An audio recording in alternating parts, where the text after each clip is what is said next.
Analysis में आपका स्वागत है। दोस्तों, कल या परसों अभी प्रियंका गांधी ने वायनाड से जो नामांकन किया लोकसभा के उपचुनाव के लिए, वो इनके उसमें एक बिल्कुल नया अध्याय है कांग्रेस के इतिहास में। इस कांग्रेस के जो ये वर्तमान कांग्रेस है, राहुल गांधी की 20 साल से ये लोग राहुल गांधी को नेता बनाने पर लगे थे। अरबों खरबों रुपए खर्च किए गए, यहां तक कि चीन से भी एमओयू किया गया, विदेशों से भी मदद मांगी गई, लेकिन मामला जिसका तस रहा।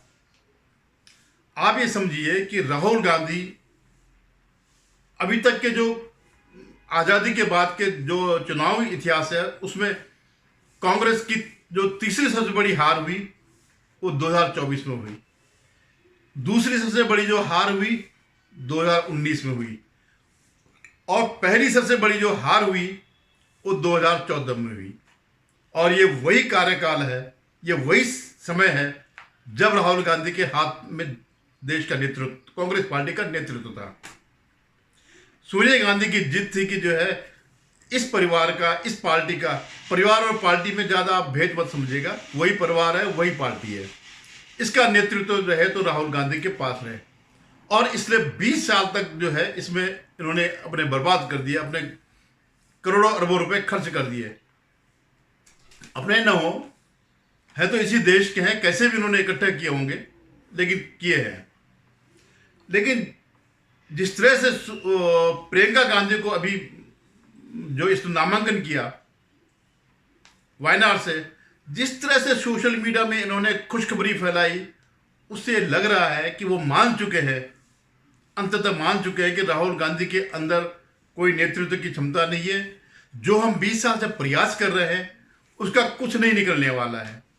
तो अब दांव जो है प्रियंका गांधी पर आजमाया जाए। इससे पहले मैं आगे बढ़ूं, इसका विश्लेषण करूं, आप सबसे मेरा निवेदन है कि आप मेरे इस चैनल को सब्सक्राइब करिएगा, शेयर कीजिएगा, कमेंट कीजिएगा, क्योंकि खासकर वो लोग जो हिंदू लोग हैं, जो मोदी जी के पक्षधर हैं, जो चाहते हैं कि देश प्रगति की ओर बढ़े, उन सबसे निवेदन है कि आप इस चैनल को सब्सक्राइब करिएगा और सच्चाई जान लीजिएगा, असली विषय जान लीजिएगा। और मजेदार बात क्या है, इस परिवार ने जो लॉन्चिंग करी प्रियंका गांधी की, वायनाड से करी जाकर के, दक्षिण में जाकर के, इतनी हिम्मत नहीं हुई, इतनी हैसियत नहीं है इस परिवार की, इस कांग्रेस की, कि भाई उस उत्तर प्रदेश से करते जहां से जवाहरलाल नेहरू जीते हैं, उनकी बहन जीती है, प्रियंका के दादा फिरोज गांधी जीते हैं, पापा जीते हैं राजीव गांधी, चाचा जीते हैं संजय गांधी, चचेरा भाई जीता है वरुण गांधी, सारे के सारे उस उत्तर प्रदेश से निकले। लेकिन इतनी हिम्मत नहीं पड़ी कि उत्तर प्रदेश उस क्षेत्र से, और उत्तर प्रदेश तो अपने में इतना विशाल है कि पूरी भारत का प्रतिनिधित्व करता है। 80 सांसदों वाले प्रदेश से इनकी हिम्मत नहीं पड़ी। और ये ऐसा नहीं है कि ये तय नहीं था, ये तय था कि प्रियंका गांधी वायनाड से लड़ेंगी अगर राहुल गांधी रायबरेली से भी जीते। और क्योंकि वो जीत गए तो उन्होंने जो है अपनी ये सीट रिटेन कर ली रायबरेली वाली, और वायनाड छोड़ दी, वो प्रियंका गांधी के लिए छोड़ दी। अब आप ये देखिए कि अगर सचमुच प्रियंका गांधी को इनको दिल से लॉन्च करना होता तो ये प्रियंका गांधी और राहुल गांधी में 2 साल का फर्क है, लेकिन इन्होंने जो है नहीं, सोनिया गांधी ने पूरा दांव उसमें खेला, राहुल गांधी पर खेला, प्रियंका पर नहीं खेला। क्योंकि अगर होता तो वो भी 2014, 19, 24 में यूपी से लड़ सकती थी। विशेषकर अभी 2024 में वो चाहती, अगर कांग्रेस चाहती तो प्रियंका को अमेठी से लड़ाती, स्मृति ईरानी के खिलाफ, लेकिन इतनी हिम्मत नहीं पड़ी। हालांकि उनके परिवार का जो देख रेख करने वाला शर्मा, वो वहां से, किशोरीलाल शर्मा वहां से जीत गए। अगर इन्हें पता होता कि किशोरीलाल शर्मा ने जीतना है तो शायद ये इतनी अपमानजनक स्थिति में नहीं होते कि इंतजार करना पड़ता कब राहुल गांधी वहां सीट खाली करे और प्रियंका यहाँ पर वहां से वो ले। वो तभी 2024 में यहां से लड़ सकती थी अमेठी से। और साउथ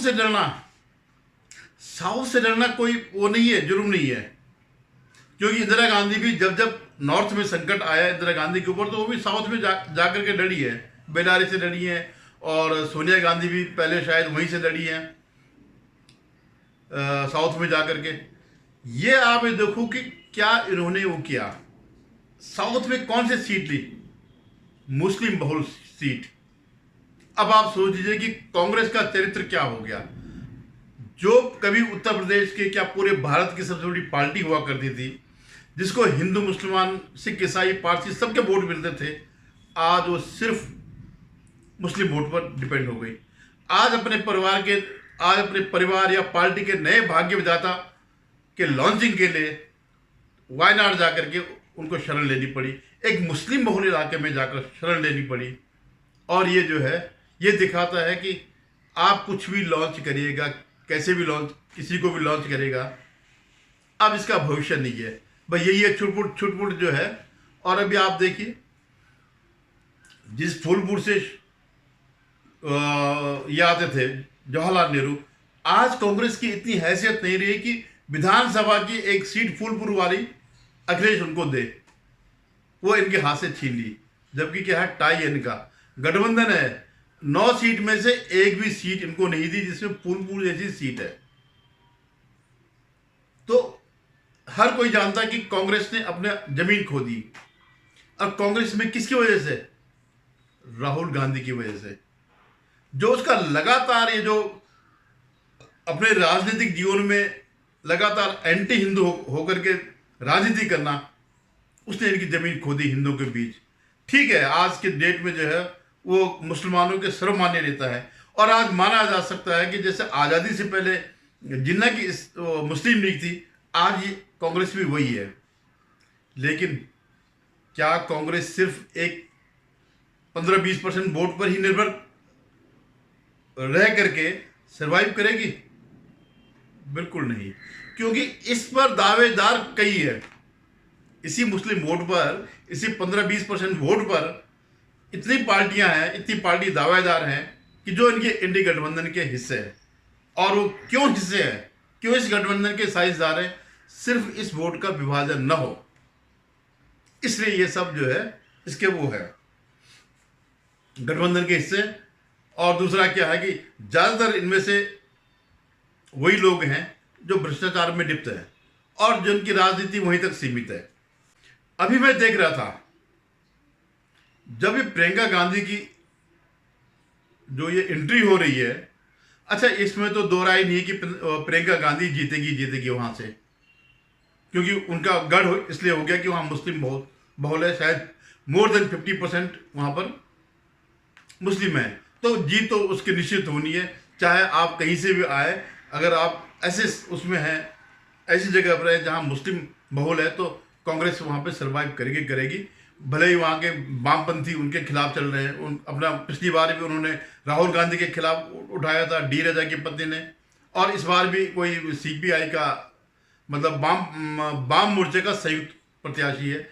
हालांकि बीजेपी ने भी एक महिला को उतारा है, बड़ी पढ़ी लिखी महिला है, लेकिन इन बातों का बहुत ज़्यादा फर्क नहीं पड़ता है जहाँ मानसिकता इस बात की हो कि हमें धर्म के आधार पर देना है, कि हमने एंटी बीजेपी वोट देना है। तो ये जो है, ये जो मैं परिवर्तन देख रहा हूं, कल कुछ चर्चाएं चल रही थी कांग्रेस के जो उनका इकोसिस्टम है, जो उनका एक मीडिया का वर्ग है, अब वो इसको किसी न किसी तरह से प्रियंका को एक बड़ा नेता साबित करने पे लगे हैं राहुल के मुकाबले। अब वो उसकी तुलना कर रहे हैं, क्योंकि जो अभी चुनाव हुए 2024 तक तो इनका बहुत पारा हाई था, बहुत आसमान में उड़ रहे थे, सहयोगियों की वजह से 99 तक पहुंच गए थे। लेकिन उसके बाद जो गुब्बारा फूटा इनका झूठ आडंबर का, वो हरियाणा में दिखाई दिया और जम्मू में दिखाई दिया। बहुत बड़ी बात है। जम्मू में एक भी इनको हिंदू हिंदू वो नहीं मिला, सीट नहीं मिली, हिंदू बहुत सीट नहीं मिली, या एक भी हिंदू प्रत्याशी इनका नहीं जीता। तो इस बात को ये सब समझ चुके हैं जो इनके इंडिया अलायंस के जो लोग हैं।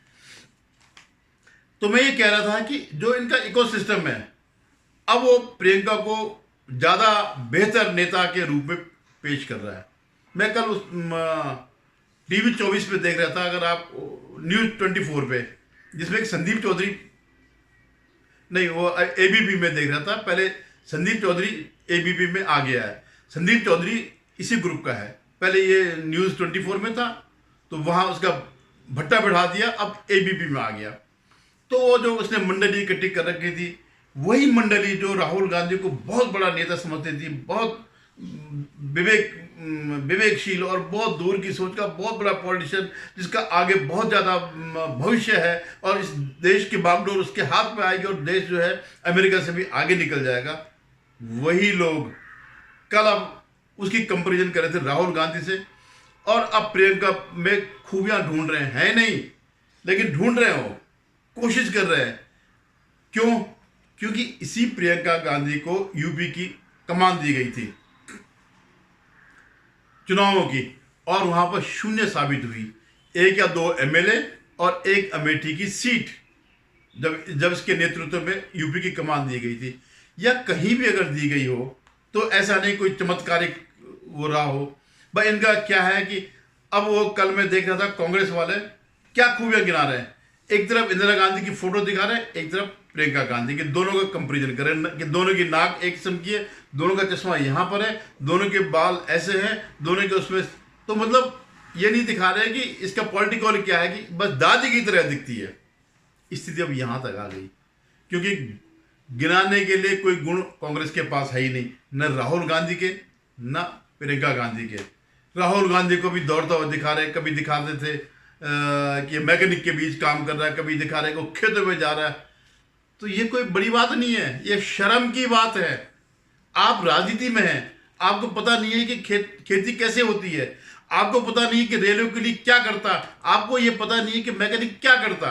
अगर आप इस बुढ़ापे में सीख रहे हैं तो आप देश को क्या दोगे? मतलब इस हिसाब से मैं कह रहा हूँ, अगर आप ये क्वालिटी समझ रहे हैं तो दुनिया में तो इतना विविधताओं का देश है भारत कि आपको सीखते सीखते 3 जन्म लग जाएंगे।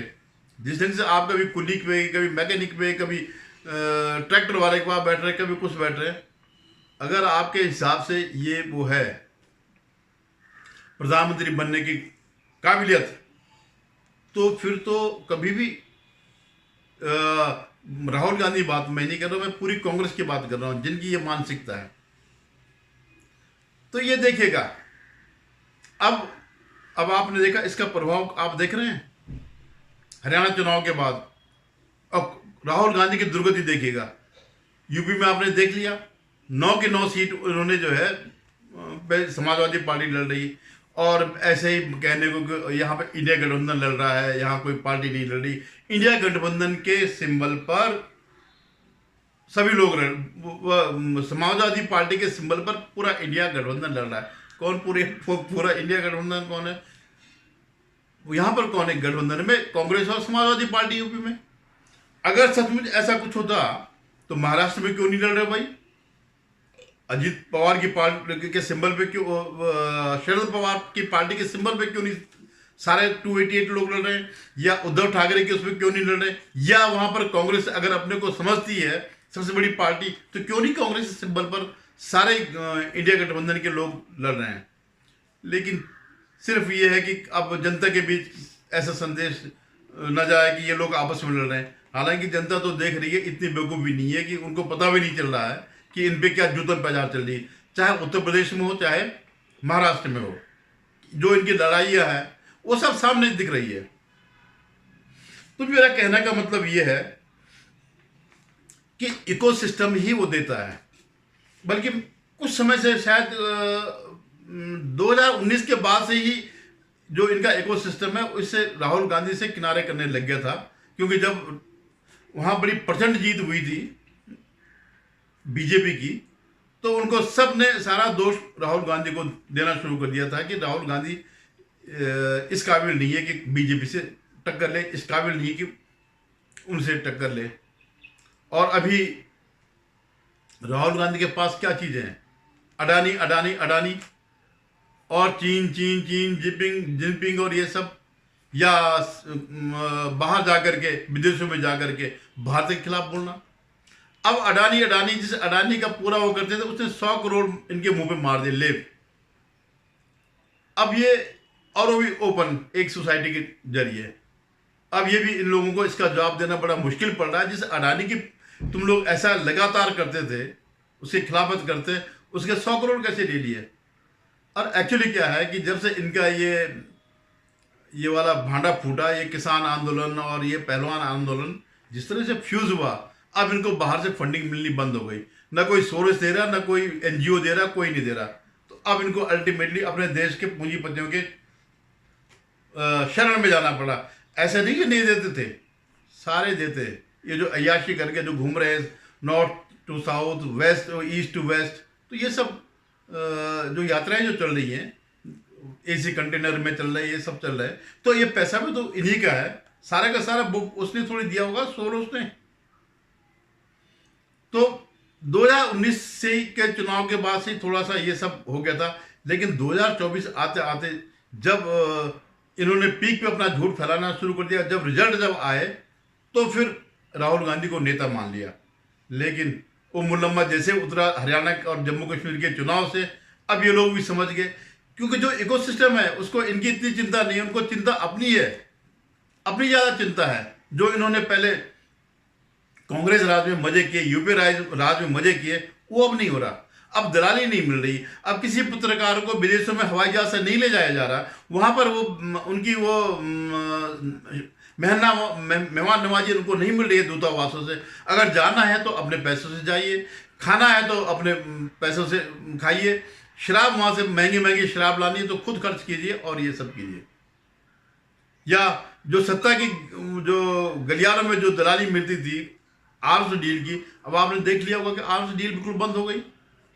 अब जो हो गई सरकारी स्तर हो गई, अब कोई किसी को वो बीच में किसी दलाल की जरूरत नहीं है। वैसे तो खुद ही अब प्रोडक्शन इतना होने लग गया, और उसके बाद इसके साथ ही अब प्रोडक्शन और इसलिए भी बढ़ेगा कि भारत ने जिनसे डील कर रहा उनसे टेक्नोलॉजी भी खरीदी।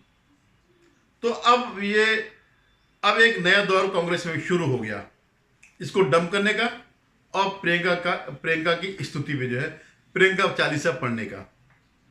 अब वो एकदम पे तो नहीं कह रहे, क्योंकि प्रियंका गांधी की पुरानी वो बहुत बुरे हैं। जो चुनावी ट्रैक जो है उसका, यूपी में बहुत बुरी तरह हारे। जहां जहां उसको वोट दिया वहां वो हारे, जहां उसको इंचार्ज बनाया वहां कहीं वो नहीं रहा। लेकिन अब वो धीरे धीरे करके उसमें से कि नहीं, अगर उसमें थोड़ा ये फैक्टर होता इसलिए ये ऐसा हो गया, जो इनकी आदत है, जिस तरह से इन्होंने राहुल गांधी को उठाया। तो अब आप देखते रहिएगा आगे बड़ी कांग्रेस में, बड़ी राजनीति में जो है बिल्कुल जड़ से फर्क पड़ जाएगा। और अगर महाराष्ट्र के चुनाव महाविकास अघाड़ी के खिलाफ गए और झारखंड के चुनाव, तो आप मान लीजिएगा सिर्फ राहुल गांधी का कैरियर चौपट नहीं होगा, कांग्रेस का भी कैरियर चौपट होगा। आप देखते रहे कि बहुत मजेदार खेल होने वाला है। धन्यवाद। आप मेरे चैनल को सब्सक्राइब करिएगा, शेयर कीजिएगा।